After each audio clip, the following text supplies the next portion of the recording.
gracious. Jesus. Hallelujah. Okay, dang. What?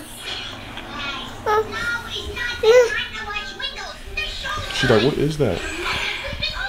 Oh, now you don't want to hit nobody because you don't want to be on camera. You don't want to hit nobody.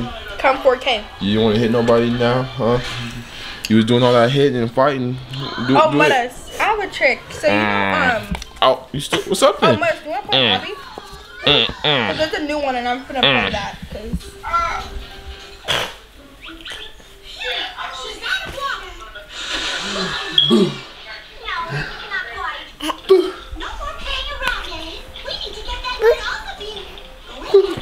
Hey, watch where you throwing stuff at.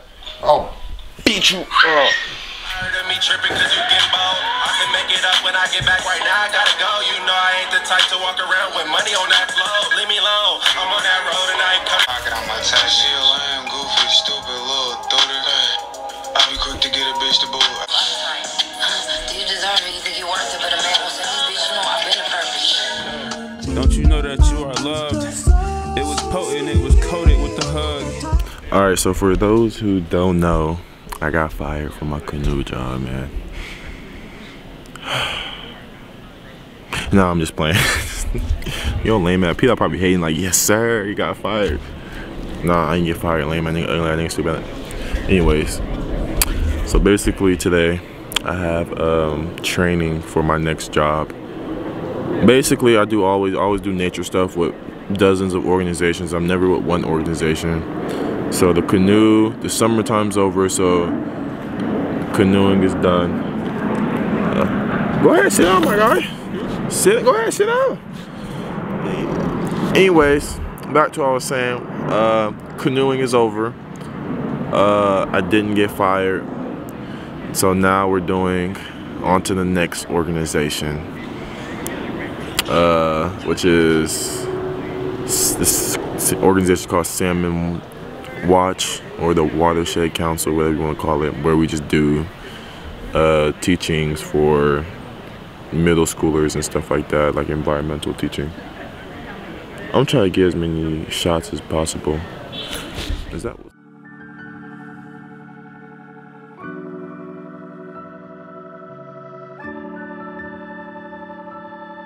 Just try a couple different places with water temperature and see if it's the same or different. And you guys, I'll start off with pH, and this is going to be a problem because usually, sorry, slow.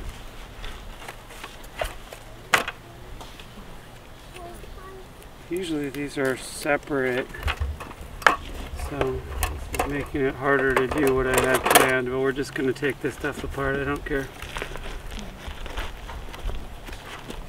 Oh, it's rusted! Okay.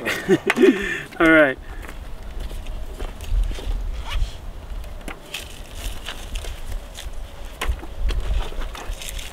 You guys are in charge of pH, alright? And I never tell the kids how to do it. Here you can have, oh no, you don't get the temperature instructions because that's insulting. Okay, so and then you guys will start with dissolved oxygen and the ampules in there, and figure it out. Maybe one of you reads instructions and one of you, well, yeah, you'll do it.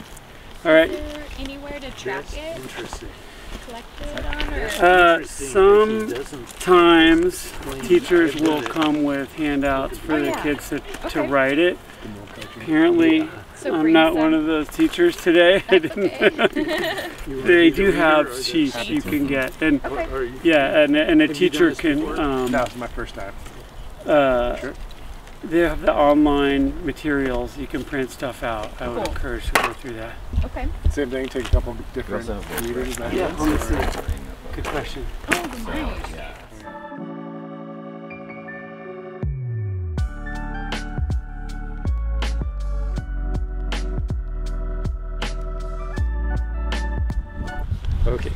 So you're going to put the ampule tip first into the sample cup.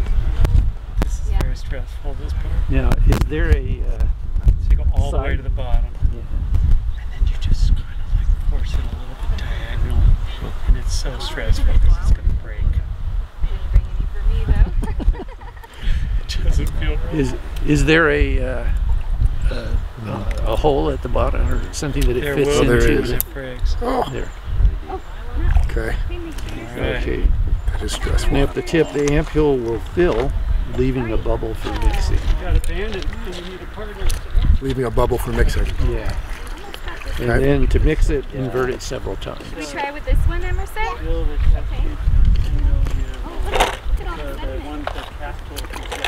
Yeah. And then check against the color. Yeah. You have to wait though. Okay, a little bit too low.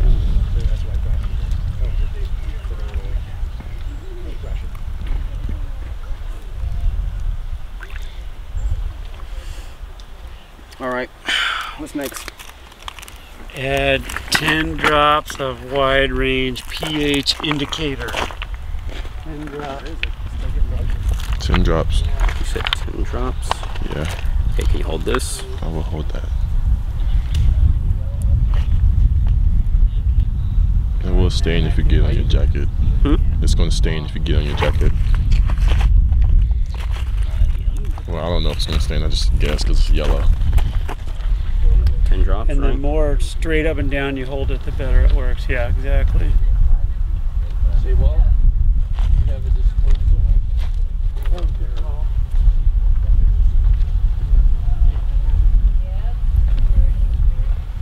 All right. What's next on the kit? Whoops.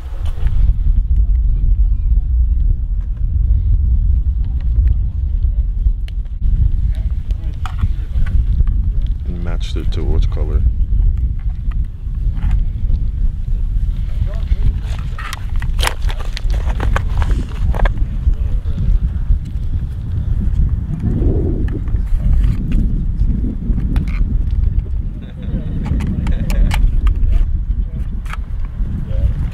I did that wrong.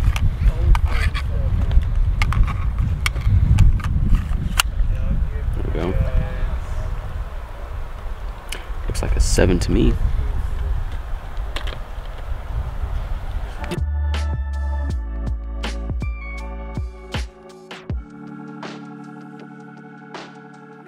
Not so bad, that's the other one. All right, so you can look at 7, give it an assessment of what you think.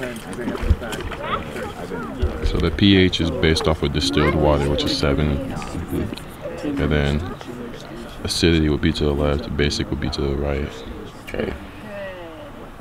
And then it shows common things that are used in daily lives that are very acidic. And then based off of the gray area on the bottom of the names is going to determine how tolerant they are to the pH of the water. All right. So for example, salmonids can't live with rainwater because it's too acidic. Yep, that's true. Estimate based on. Yeah. Do you know what causes there to be more oxygen in the water? No. Maximum dissolved oxygen concentration at various temperatures. So, it's the best way to describe this chart is you got 11 for oxygen. So if you realize as temperature goes up, oxygen tends to go down. So the colder water holds temperature easier, and then certain things doesn't need that much oxygen. Like salmon growth needs 11 and up, so that means salmon can live here. But anything else, like pretty much everything could live in this water because this water is good enough to have enough oxygen. But things that keep oxygen in the water is the cold from the mountain snow melt, vegetation, trees on the outside of the banks also keeps it cold. Stuff like that.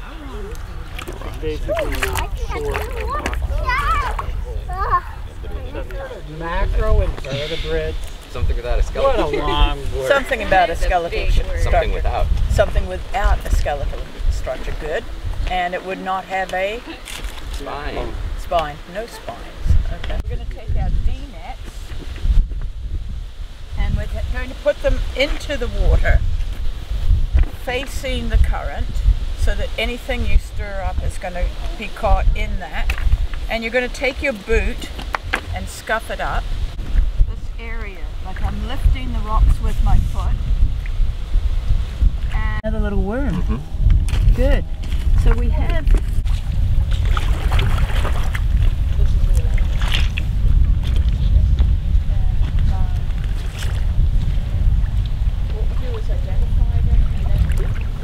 Bees may be in danger. There's a bee. Not my friend. Save it. It's probably dead. R.I.P. Maybe it's not dead. I don't care.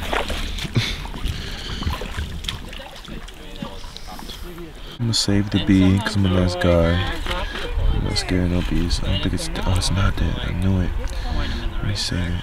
It just it couldn't swim. It was dying. Let it die.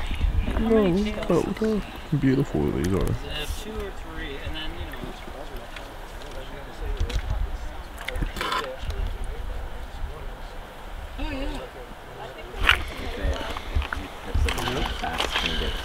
I found a macro invertebrate.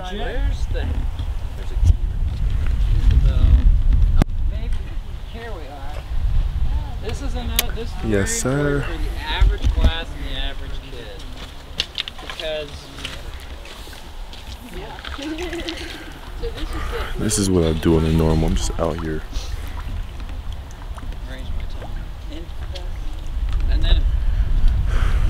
I have the best job. Sample.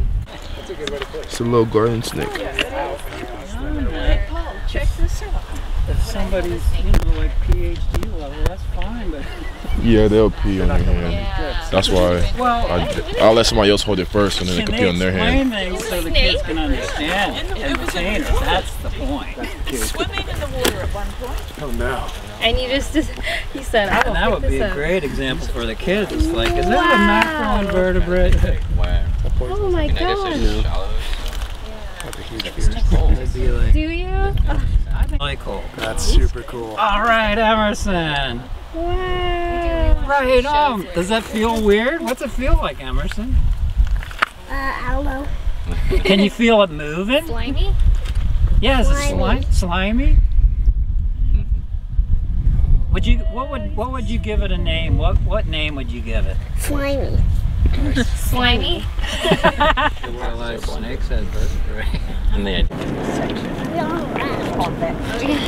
Have a little raft for them. That's not hard. I think Emerson's onto something. He wants Slimy to feel more natural. Like with a Bro, this is my sandwich. Not only do they pay good money to be outdoors, but they also pay for your lunch and your gas. So this sandwich is called the Dad. Let me see what's on it. Let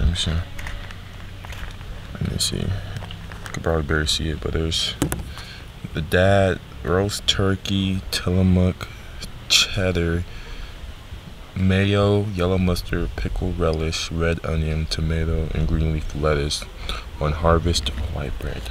I ain't gonna cap, man. I'm kind of scared. I don't know what pickle relish is. It sounds nasty. I don't really like relish like that. I don't like red onion, so I'm gonna go ahead and unwrap this and show y'all what it look like.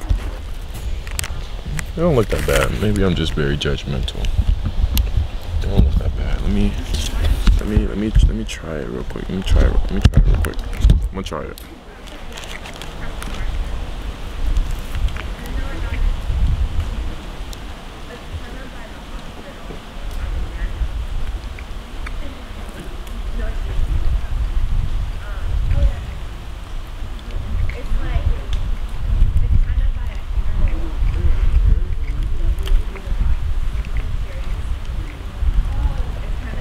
It tastes like a cold burger. Like the ingredients they use, it's like burger stuff. It tastes like a cold burger. It's not bad. The bread is very dry. But I'm not the type to complain. I'm still eating. You know, I'm not wasteful. I'm always grateful. It encompasses water quality and the salmon life cycle and helps facilitate the salmon life cycle and give habitat to macroinvertebrates. And I would say it's the most intuitive station, and you don't have to be a botanist to do riparian ecology. You just have to be curious. And so I'm just going to show you a little bit of what I do with kids when I do riparian ecology education. I like to make observations about identifying plants, which is great, but also I think it's really like asking questions like, what do you notice about this area over here? And that's the special thing about like volunteering, is that there's a lot of flexibility to bring your experiences and like your lived experiences, which are really valuable and important and unique to share with kids. And so I really implore you that there's not a set way to do everything perfectly and share every botanical fact that you know perfectly, but more often than not, kids are going to remember that like shared experience that you provided in the training sessions. And so